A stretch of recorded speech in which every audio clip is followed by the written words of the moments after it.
सहस्रशीरुषं देवं विश्वाक्षं विश्वशम्भुवं विश्वं नारायणं देवमक्षरं परमं पदं विश्वतः परमां नित्यं विश्वं नारायणगुं हरिं विश्वमेवेदं पुरुषस्तद्विश्वमुपजीवति पतिं विश्वस्यात्मेश्वरं शाश्वतं शिवमच्युतं नारायणं महाज्ञेयं विश्वात्मानं परायणम्।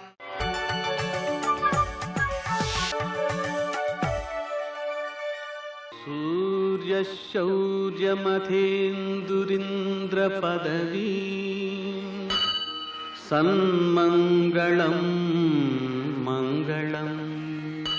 మర్కటేశ మహోత్సాహ సర్వశోక వినాశన శత్రువును సంహర మాం రక్ష శ్రీయందాపయమే ప్రభో. నేటి కాలమాన విశేషాలను గమనిద్దాం. స్వస్తి శ్రీ చాంద్రమాన దుర్ముఖనామ సంవత్సరం దక్షిణాయనం వర్ష ఋతువు భాద్రపద మాసం శుక్లపక్షం మంగళవారం. సూర్యోదయం 6:07, సూర్యాస్తమయం 6:16. తిథి ఏకాదశి ఉదయం 7:54 వరకు, నక్షత్రం ఉత్తరాషాఢ ఉదయం 10:19 వరకు, వర్జం మధ్యాహ్నం 2:16 నుంచి 3:51 వరకు, దుర్ముహూర్తం ఉదయం 8:33 నుంచి 9:21 వరకు, మరల రాత్రి 11 గంటల నుంచి 11:45 వరకు, అమృతకాలం రాత్రి 11:46 నుంచి 1:21 వరకు, రాహుకాలం మంగళవారం కాబట్టి మధ్యాహ్నం 3 నుంచి 4:30 వరకు, అష్టకవర్గ రీత్యా శుభప్రదమైన సమయం ఉదయం 11 గంటలకి. నేటి విశేషం గణపతి నవరాత్రులలో 9వ రోజు. 9వ సంఖ్యకు కుజుడు అధిపతి, మంగళవారానికి కూడా కుజుడే అధిపతి. గణపతిని ఆరాధన చేయడం ద్వారా కుజుని యొక్క అనుగ్రహం కలుగుతుంది, కుజుని దోషాలు నివారించబడతాయి. గణపతిని సింధూరవర్ణం ద్విభుజం గణేశం, సింధూరపు వర్ణం కలిగినటువంటి 2 భుజాలు కలిగినటువంటి గణపతిని పూజ చేయడం ద్వారా గణపతి యొక్క అనుగ్రహంతో కుజుని యొక్క అనుగ్రహం కూడా కలుగుతుంది. కుజుని యొక్క అనుగ్రహం కలిగితే ఏమవుతుంది? అప్పులు తీరిపోతాయి. మనకెవరైనా బాకీ ఇవ్వాల్సిన వాళ్ళు ఉంటే కూడా వాళ్ళు ఇచ్చేస్తారు, తీరుస్తారన్నమాట. మంగళవారం నాడు ఆంజనేయ స్వామిని సింధూరంతో పూజ చేసి వడమాల సమర్పించి అర్పాల నివేదన చేసి తమలపాకులతో కూడా పూజ చేయడం ద్వారా కార్యాలలో విజయం సిద్ధిస్తుంది, కోర్టు కేసుల్లో కూడా విజయం సిద్ధిస్తుంది. మనకు పరీక్షలలో, పోటీ పరీక్షలలో విజయం సిద్ధించాలన్నా, అలాగే ఉద్యోగం రావడానికి ఇంటర్వ్యూలలో విజయం సిద్ధించాలన్నా ఈ ఆంజనేయ స్వామి యొక్క ఆరాధన చాలా బాగా ఉపకరిస్తుంది. అలాగే మనకి ఈరోజు ఉండేటువంటి వాటిలో పరివర్తన ఏకాదశి అంటే చాతుర్మాస్యులలో సగం పూర్తవుతోంది ఈ రోజుతో. కాబట్టి ఆ విష్ణుమూర్తి ఒక పక్క నుంచి మరో పక్కకి దొర్లుతాడట. అందుకని దీన్ని పరివర్తన ఏకాదశి అంటారు. ఈరోజు ఉపవాసం ఉండడం, అలాగే రాత్రి వేళ జాగారం చేయడం అత్యధికమైన సత్ఫలితాలను అందజేస్తుంది. అలాగే వామన జయంతి కూడా ఉంది ఈ రోజున. అందుకని ఆ వామనుడికి పెరుగు నివేదన చేసి పెరుగును వాయనంగా దానం చేసినట్లయితే సంతానం వల్ల కలిగేటువంటి సౌఖ్యం కలుగుతుంది. అదేవిధంగా సంపద సిద్ధిస్తుంది. ఎందుకంటే ఆయన బలిచక్రవర్తి నుంచి సంపదను స్వీకరించాడు, ఆయనకి మరల సంపదనిచ్చాడు, రక్షణ కల్పించాడు. కాబట్టి మనకు శత్రువుల వల్ల ఇబ్బంది తొలగాలన్నా, ఆర్థిక పుష్టి పెరగాలన్నా వామనం యొక్క ఆరాధన చాలా బాగా ఉపకరిస్తుందన్నమాట.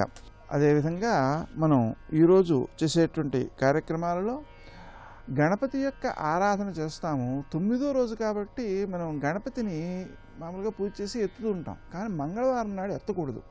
అందుకని ఈరోజు ఎత్తకూడదు. రేపటి రోజున మనం ఆ గణపతి యొక్క ఆరాధన కొనసాగించాలి. అంటే 9 రోజులు అయిపోయినా సరే 10వ రోజున కూడా పూజ చేయాలన్నమాట. అయితే సరి దివసాలలో గణపతిని ఎత్తకూడదు కాబట్టి 11వ రోజున ఎత్తాలన్నమాట. నేటి ఆణిముత్యాలు.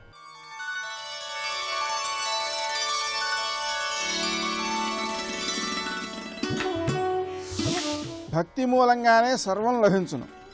భగవానుడిని ప్రేమించగలిగితే ఇక ఏ లోటు ఉండదు.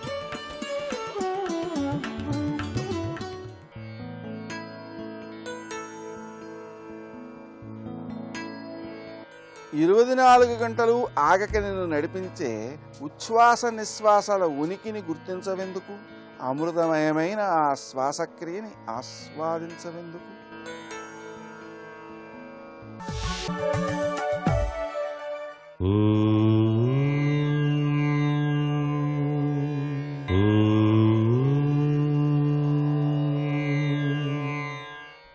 గం గణపతయే నమః.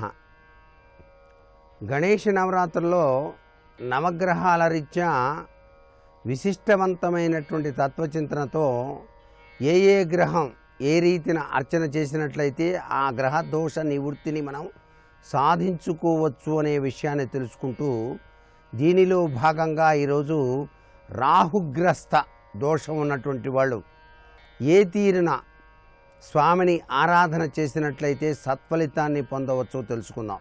రాహువు గనక జాతకరీత్యా ఏ వ్యక్తినైనా సరే పీడించినప్పుడు అనారోగ్య సమస్యలు, అనుకున్న పనులన్నీ కూడాను సక్రమంగా నెరవేరకపోవటం లాంటి సమస్యలు, ఉన్నట్టుండి వివిధ రకాలైనటువంటి విపత్తులు సంభవిస్తాయి అని చెప్పేసి శాస్త్రం. ఈ విపత్కాల పరిస్థితులని యొక్క విషవలయం నుంచి రక్షింపజేసుకోవడానికి ఈ గణేష నవరాత్రుల్లో రాహుదోష నివృత్తి ప్రీత్యర్థం అంటూ స్వామివారిని అర్చన చేద్దాం. గణపతిని ఈ రాహుగ్రస్త దోషాన్ని నివృత్తి చేసేటప్పుడు చిక్కుడు ఆకులు స్వామివారికి అర్చన చేసి బొబ్బర్లు నైవేద్యంగా సమర్పించడమే కాకుండా పులిహోర కూడాను తయారు చేసి స్వామివారికి నైవేద్యంగా పెట్టాలి. అంతేకాకుండా ఇసుకతో చేసిన గణపతి, ఇసుక గణపతి అని చెప్పేసి ఉంటుంది. ఆ ఇసుక గణపతి కనుక దొరికితే ఆ ఇసుక గణపతిని పెట్టి అష్టోత్తర శతనామావళి పూర్తి చేసి పులిహోర నైవేద్యంగా సమర్పించినట్లయితే రాహుగ్రస్త దోష నివృత్తి జరగడానికి ఆస్కారం ఉంటుంది. అంతేకాకుండా దుర్గాదేవితో కూడిన గణపతి, స్వామివారు దుర్గాదేవితో కూడి ఉన్నట్టుగా కూడా మనకు అనేక విగ్రహాలు కనిపిస్తాయి. దుర్గాదేవితో కూడినటువంటి వినాయక విగ్రహానికి కనుక రాహుగ్రస్త దోషం ఉన్నటువంటి వాళ్ళు పూజ చేయించుకున్నట్లయితే తప్పనిసరిగా రాహుదోషం నుంచి విముక్తి కలుగుతుంది. ఎందుకంటే రాహువు పట్టి పీడించే వాళ్ళు దుర్గాదేవిని ఆరాధన చేయాలి అని చెప్పేసి శాస్త్రం. దుర్గా సప్తస్లోకి పారాయణ చేయండి అని చెప్పేసి శాస్త్రంలో చెప్పారు. కాబట్టి సర్వే జనా సుఖినో భవంతు.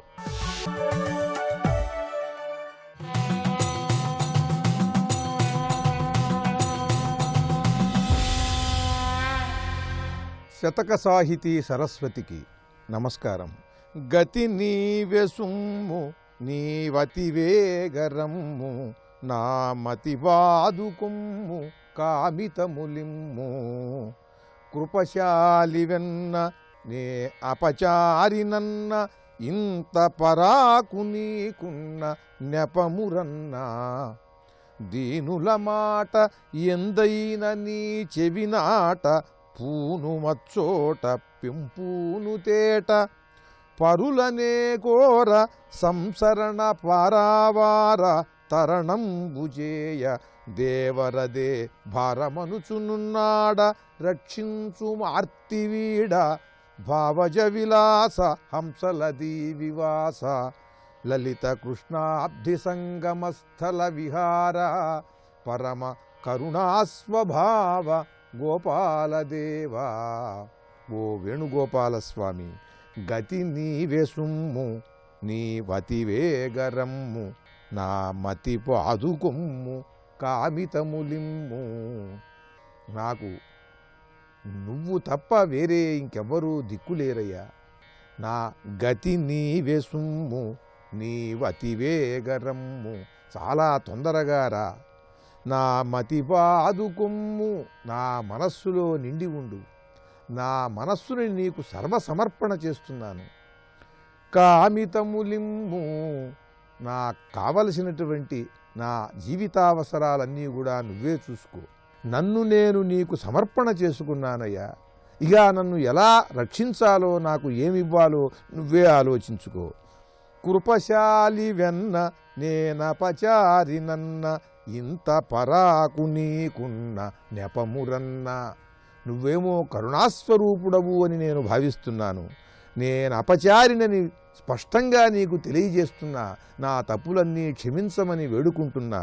ఇంత పరాకు నీకున్నా నన్ను పట్టించుకోకుండా ఉన్నట్టయితే నెపమురన్నా అది నీ తప్పవుతుందయ్యా, నీ దోషమవుతుంది. దీనుల మాట ఎందైన నీ చెవినాట పూను మచ్చోట పెంపును తేట. దీనంగా ఎవరైనా వేడుకుంటే ఆ దీనుడి మాటని నీ చెవిని నాటించుకో. చెవిని నాటినా సరే నువ్వు వెంటనే రాకపోయినట్టయితే నీకు అది ఒక లోపంగా ఉంటుందయ్యా. అక్కడికి వచ్చి నువ్వు వారిని అనుగ్రహించు. అప్పుడు పూను మచ్చోట పెంపును తేట. అక్కడ వారిని సంపూర్ణంగా అనుగ్రహించినట్లయితే నీ సత్కీర్తి సకల భక్తులకు కూడా ధైర్యాన్నిస్తుంది. పరులనే కోర సంసరణ పారావారా. నేను ఇతరులను ఏదీ కోరనయ్యా, నువ్వే ఈ భవసాగరాన్ని దాటించేటువంటి వాడవనే భావంతో ఉన్నాను.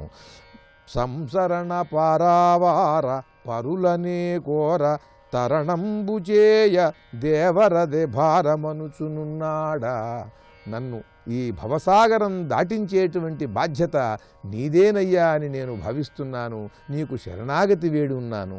రక్షించుము ఆర్తివీడా.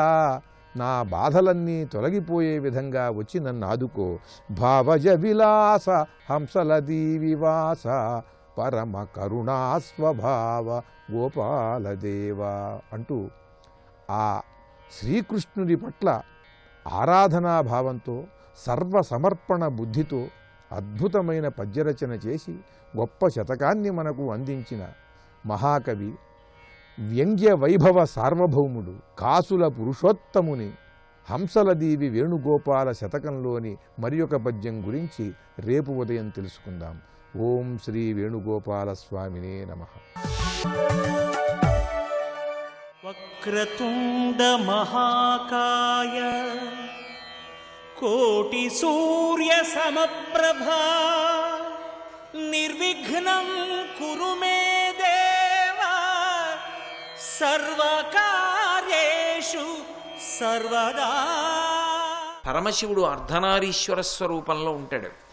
ఆయనకి ఎడం వైపు పార్వతీదేవి ఉంటుంది, కుడివైపు పురుషస్వరూపంగా పరమశివుడు ఉంటాడు. అందుకే కుడివైపంతా పురుషస్వరూపం, ఎడమవైపంతా అమ్మవారు ఉంటుంది. అర్ధనారీశ్వర స్తోత్రం అని శంకరాచార్యులు వారు చేశారు.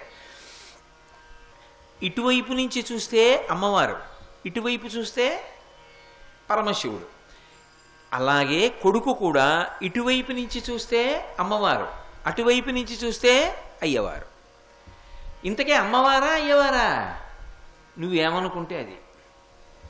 ఎందుకని అంటే భగవంతుడు నిజానికి స్త్రీ కాదు, పురుషుడు కాదు, నపుంసకుడు కాదు. స్త్రీ పురుష నపుంసక మూర్తియును కాక తిరియ కమర నరాది మూర్తియును కాక కర్మ గుణభేద సదసత్ప్రకాశి కాక వెనుకనన్నియుతానగు విభుతలంతు అంటారు. భగవంతుడు అంటే జ్యోతిస్వరూపుడు, కాంతి, చిదాభాస. అటువంటి పరమాత్మ ఆడ మగ అంటే అసలు చెప్పడం సాధ్యం కాదు. మనం ఆడది అని పూజ చేసామనుకోండి లలిత అమ్మవారు, లక్ష్మి, సరస్వతి. మగవాడు అని పూజ చేసామనుకోండి శ్రీమన్నారాయణుడు, లేకపోతే పరమశివుడు, బ్రహ్మగారు. నిజానికి ఆడ మగ భగవంతుడు అని నిర్ధారణ చేస్తే మన మనస్సుతో ఎలా ప్రీతిగా చూస్తే అలా కనపడతాడంతే. అందుకే విఘ్నేశ్వరుడు ఒకవైపు నుంచి చూస్తే దంతం లేకుండా ఉంటాడు, ఒకవైపు నుంచి చూస్తే దంతంతో ఉంటాడు. ఇప్పుడు ఆయన ఆడ మగ, తండ్రి పరమశివుడు ఎలా అర్ధనారీశ్వర స్వరూపమో ఈయన కూడా అంతే అర్ధనారీశ్వర స్వరూపం. అందుకే విఘ్నేశ్వరుడి మూర్తి పడితే పక్కన అమ్మవారిని పెట్టారా పెట్టలేదా అన్నదానితో సంబంధం ఉండదు. ఇది పెద్ద ఉపాసన రహస్యం నిజానికి. ఎందుకంటే అమ్మవారు పక్కన లేకపోతే పూజ చెయ్యం మనం. అందుకే మీరు చూడండి, పార్వతీ పరమేశ్వరులు, లక్ష్మీనారాయణులు, సరస్వతి బ్రహ్మ, శిచీ పురంధరాభ్యాం నమః, అరుంధతి వశిష్టాభ్యాం నమః. ఎప్పుడైనా సరే భార్యతో కలిపి పిలుస్తాం. భార్య అంటే ఆయన శక్తి స్వరూపం, కలిపి పిలిచి పూజ చేస్తాం. వరసిద్ధి వినాయక వ్రతం చేసేటప్పుడు విఘ్నేశ్వర ప్రతిమ ఒక్కటే కదా పెట్టుకుంటున్నారు, పక్కన అమ్మవారిని ఎవరన్నా పెడుతున్నారా? పెట్టట్లేదుగా. పెట్టనప్పుడు వ్రతం చేయడానికి ఉపాసనకి ఎలా సిద్ధిస్తుంది, ఎలా కుదురుతుంది అమ్మవారేది అంటే ఎటువైపు దంతం లేదో అటువైపు నుంచి చూసినప్పుడు ఆయనే అమ్మవారు. అర్ధనారీశ్వర స్వరూపంలో ఇంకా మళ్ళీ అమ్మవారు అవసరం లేకుండా అమ్మవారు ఉన్నట్లు, దంతం లేని వైపు చూస్తే అదే అమ్మవారు, దంతం ఉన్నవైపు చూస్తే అదే పురుషుడు వినాయకుడు. కాబట్టి ఇప్పుడు సిద్ధి బుద్ధి, ఈ బుద్ధి మనకుంటే సిద్ధి ఆయనతోనే ఉంది కాబట్టి సిద్ధి బుద్ధి సమేత వరసిద్ధి వినాయక పరబ్రహ్మణే నమః. ఇది విఘ్నేశ్వర స్వరూపానికి ఉపాసనాపరంగా ఉన్నటువంటి అద్భుతమైన చమత్కారం. అది పరబ్రహ్మ తత్వాన్ని నిరూపణం చేసేటటువంటి స్వరూపం. అందుకే అన్నిటికన్నా ఆది ఎక్కడుంటుంది అంటే ఓంకారమునందు ఉంటుంది. ప్రణవము ఇలా ఓం అన్నది వేస్తే ఎలా ఉంటుందో, ఏనుగు ముఖం విఘ్నేశ్వరుడి తొండం మీరు గీత గీస్తే అందులో ఓం వస్తుంది. ప్రణవస్వరూపంగా నిలబడేటటువంటి వాడు ఎవరు అంటే ప్రణవస్వరూపి పరమశివుడు. మళ్ళీ ఆయన కొడుకు ఆత్మావై పుత్రనామాసి, అందుకే మళ్ళీ ప్రణవస్వరూపంగా ఉండేటటువంటి వాడు విఘ్నేశ్వరుడు. అది ఏనుగు ముఖం కాబట్టే కుదురుతుంది. అందుకే మహాదంతి భక్త్రాపి పంచాస్యమాన్య. అంతేకాదు, అందులో ఇంకొక పెద్ద రహస్యం ఉంది. మహాదంతి వక్త్రాపి, పెద్ద ఏనుగు ముఖం ఉన్నవాడు అయి ఉండి కూడా అంటున్నారు. ఏనుగు ముఖంతోనే ఎందుకు ఉండాలి వినాయకుడు? ఏనుగు ముఖంతోనే ఉండవలసిన అవసరం ఏముంది? గజముఖాసురుణ్ణి చంపేసిన తరువాత ఇంకా ఆయన మళ్ళీ తన పూర్వముఖాన్ని స్వీకరించచ్చుగా, దేవతాస్వరూపం కాబట్టి ఆయన కోరుకుంటే మళ్ళీ ముఖాన్ని మార్చేసుకోవచ్చు.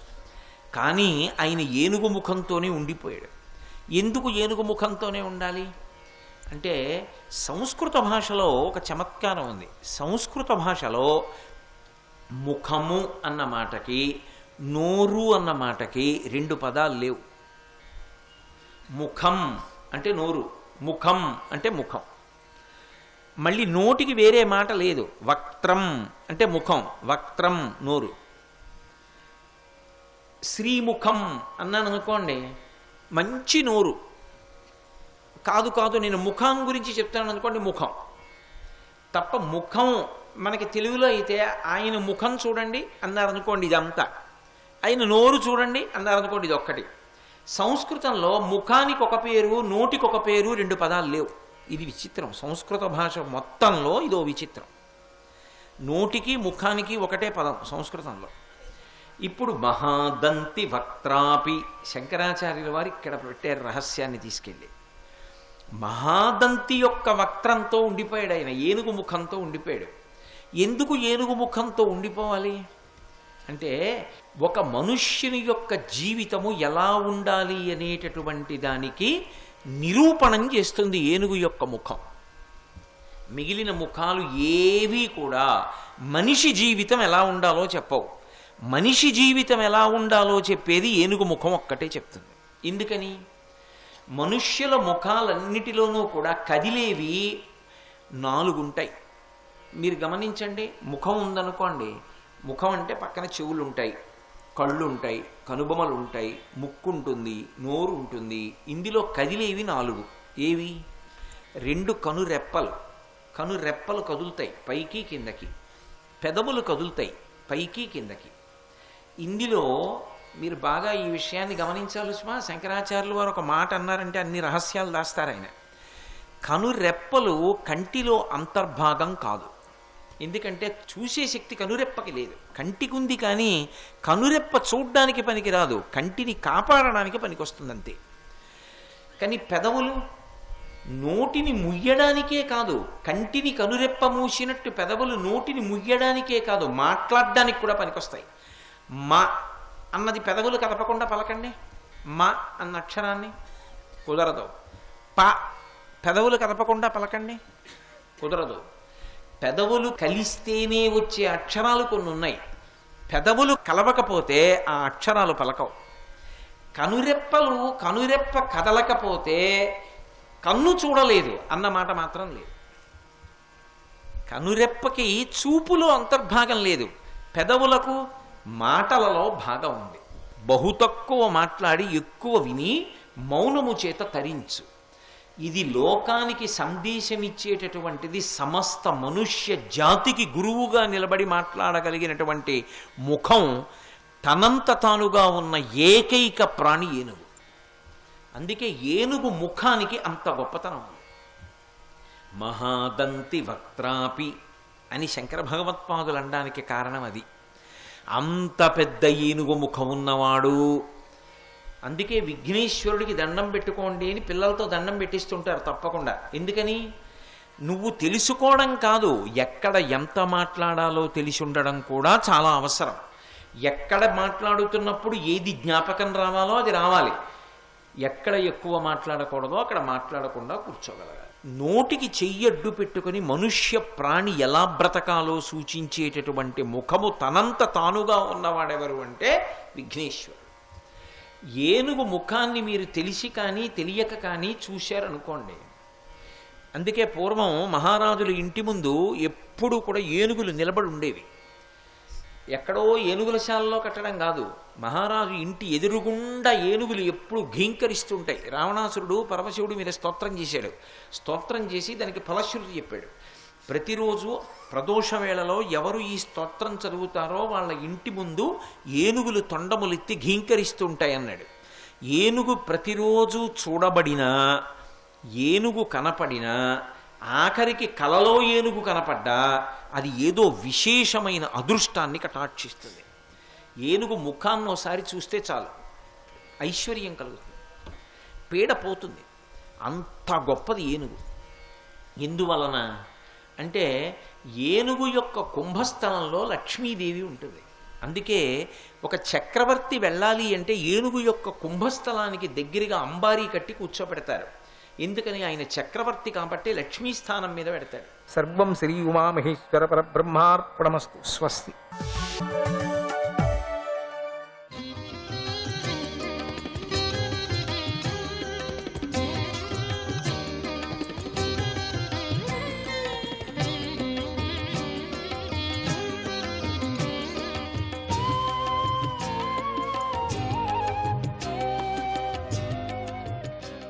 త్రివిక్రమాయ నమః.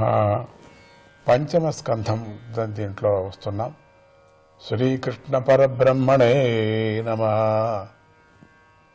ఈ స్కంధము భగవంతుడికి నాభిస్థానం అంటున్నారు.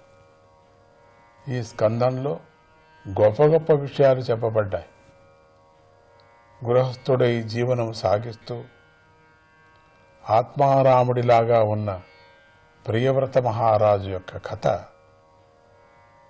అగ్నిద్రువుడి నాభి, భరతుడు, జడభరతుల కథలు, లోకాల వర్ణనము, ఇలా ఎన్నో విశేషాలు ఈ స్కంధంలో చెప్పబడ్డాయి. ఆ విశేషాలు జ్ఞానాన్ని, విజ్ఞానాన్ని వృద్ధి చేస్తాయి. కనుక మనం ఈ పంచమ స్కంధంలోని ప్రవేశించి ఇందులోని ఉపదేశాన్ని అందుకొని జీవితాలను ధన్యం చేసుకుందాం. భగవదానుగ్రహానికి పాత్రులవుదాం. పరీక్షన్ మహారాజు మహాజ్ఞాని, భగవంతుని గొప్ప ప్రేమ గలవాడు. భగవంతుడు భక్తులకు ఎలా ఉద్ధరిస్తాడు, వారి యొక్క అభివృద్ధికి ఎలా తోడ్పడతాడు, వారిని ఎలా నడిపిస్తాడు అనే విషయాలను మనస్సులో ధారణ చేసి శుక మహర్షిని ఇలా అడిగాడు. ఓ మహర్షి, బ్రహ్మవేత్తలలో గొప్పవాడా? ప్రియవ్రతుడు గొప్ప భగవద్భక్తుడు. ఆయన తన యందు తానే ఆనందంతో క్రీడిస్తూ ఉంటాడని చెప్పారు. అలాంటి మహాత్ముడు గృహస్థాశ్రమంలో ఎలా ఇమడగలిగాడు, ఎట్లా చేరుకున్నాడు, ఎట్లా ఉన్నాడు? నాకిది ఆశ్చర్యంగా ఉంది. భోగాశక్తి కలవారు గృహస్థాశ్రమంలో మునిగిపోయి తమ స్వరూపాన్ని మరిచిపోయి కర్మబంధాలలో చిక్కుకొని పోతారు కదా. భోగాసక్తిని విడిచిపెట్టడం వారికి గృహస్థాశ్రమం ఆసక్తి ఉండదు కదా. ఇది నిజం కూడా.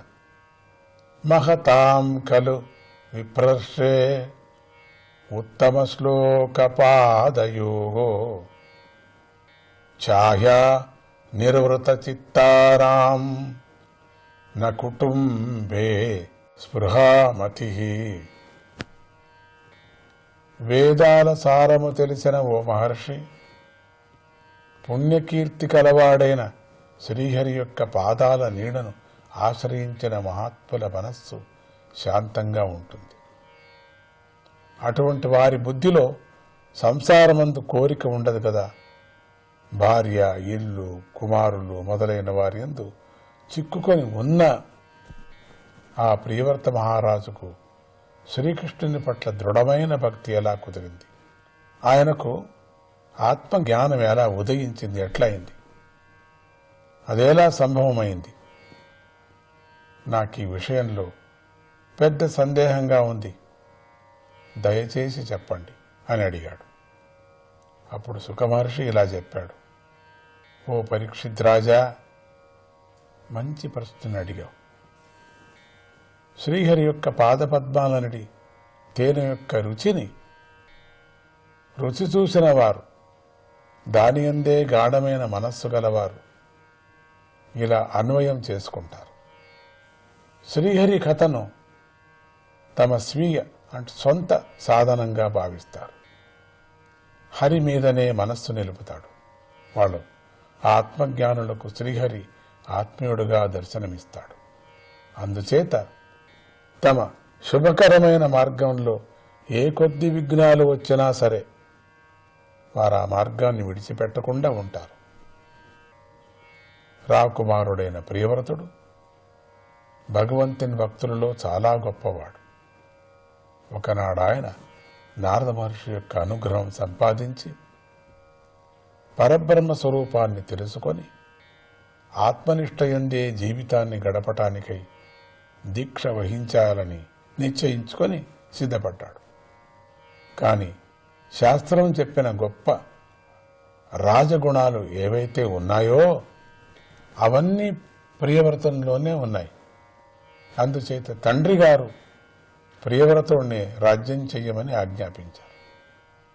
తండ్రి మాటను ధిక్కరించరాదు, అందులో సందేహం లేదు. కానీ ప్రియవ్రతుడి మనస్సు మాత్రం శ్రీకృష్ణుని యందే ఏకాగ్రమై ఉండేది. అతడు చూడటం, వినటం మొదలైన ఇంద్రియాలు చేసే పనులన్నిటినీ భగవంతుడికి అర్పించేశాడు. ఆ కారణం చేత రాజ్యాదులను స్వీకరిస్తే ఆత్మస్వరూపం అనాదరించబడుతుందని తలిచాడు.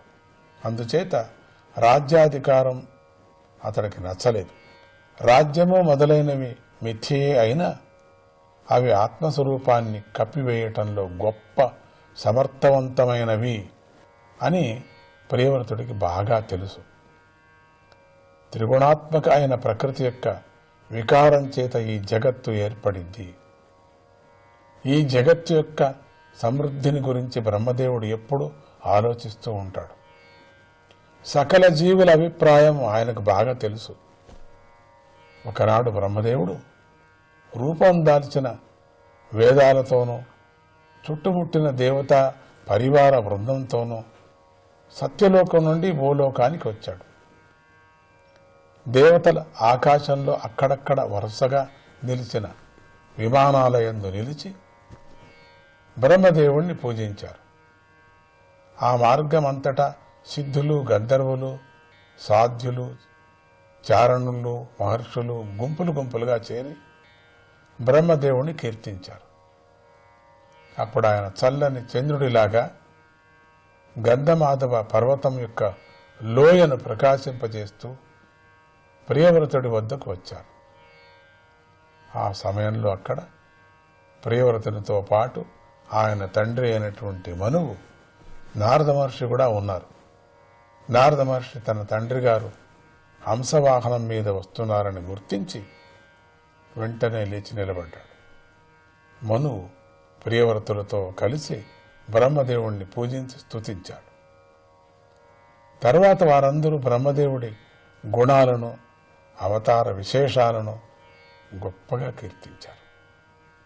అప్పుడు ఆది పురుషుడైన బ్రహ్మదేవుడు ప్రసన్నుడై చిరునవ్వు చిందిస్తూ ప్రియవ్రతుడిని చూసి ఇలా అన్నాడు. కుమారా, నేను సత్యమే చెప్తున్నాను, నువ్వు ఈ విషయం తెలుసుకో. శ్రీహరి ప్రత్యక్షము మొదలైన ప్రమాణాలకు గోచరుడు కాడు. ఆయనను నువ్వు దోషదృష్టితో చూడటం తగినది కాదు. నేను శివుడు, నీ తండ్రి అయినటువంటి మనువు, ఈ నారద మహర్షి, మేమెవరమో స్వాతంత్రులము కాము. మేము శ్రీహరి ఆదేశాన్ని పాలిస్తూ ఉంటాము. నతస్య కచ్చిత్ తపసా విద్యయా వా న యోగ వీర్యేణ మనీషయా వా నైవార్థధర్మైః పరతస్వతో వా కృతం విహంతుం తనభృద్ విభూయాత్.